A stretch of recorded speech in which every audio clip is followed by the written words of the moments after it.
ఓ hero జైలుకి వెళ్ళడం, CBI వెంటపడడం అనేక సినిమాల్లో జరుగుతున్న తంతి.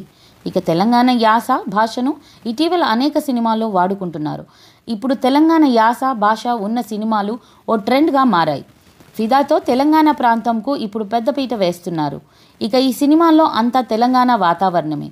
పాత బస్తీలోని చార్మినార్లో తిరిగే ఓ పోరగాడు ఎందుకు జైలుకు వెళ్ళాడు, తర్వాత ఆ పోరడి వెంట సిబిఐ ఎందుకు వెంటపడింది, అసలు రామ్ తలలోకి సిమ్ కార్డ్ను ఎవరు పెట్టారు, ఎందుకు పెట్టారు అనేది ఈ సినిమా పాయింట్.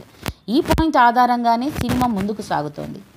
ఇస్మార్ట్ శంకర్ సినిమాలో హీరోగా రామ్ పోతినేని నటన ఊరమాస్ పాత్రలో ఒదిగిపోయాడు.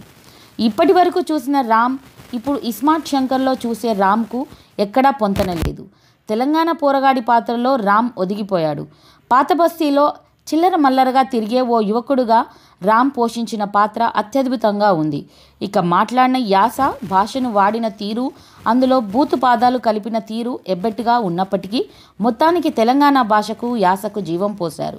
ఇక రామ్ హీరోయిన్లు నిధి అగర్వాల్, నభా నతేష్లతో ఆడిపాడిన తీరు రొమాన్స్ యువతకు కనెక్ట్ అవుతోంది. కానీ రొమాన్స్ పేరుతో విచ్చలవిడిగా చేసిన శృంగారం శృతిమించిందనే చెప్పొచ్చు. ఇక మిగతా పాత్రలో నటించిన నటీనటులు తమ పాత్రకు తగ్గ న్యాయం చేశారు. దర్శకుడు పూరి జగన్నాథ్ చాలా కాలం తర్వాత తన మార్క్ను చూపాడు. సినిమా మొదటి నుంచి చివరి దాకా రొమాన్స్ను, క్రైమ్ను, ఊరమాస్ పదాలను, నటనను, మధ్య మధ్యలో వచ్చే హాస్యపు సన్నివేశాలను తనదైన శైలిలో తెరకెక్కించారు. చాలా కాలం తర్వాత పూరి జగన్నాథ్ కెరీర్ ప్లస్ సినిమాను రూపొందించగలిగాడు. ఇక నిర్మాణ రంగంలోకి చార్మికి ఒక సక్సెస్ అందించాడు పూరి.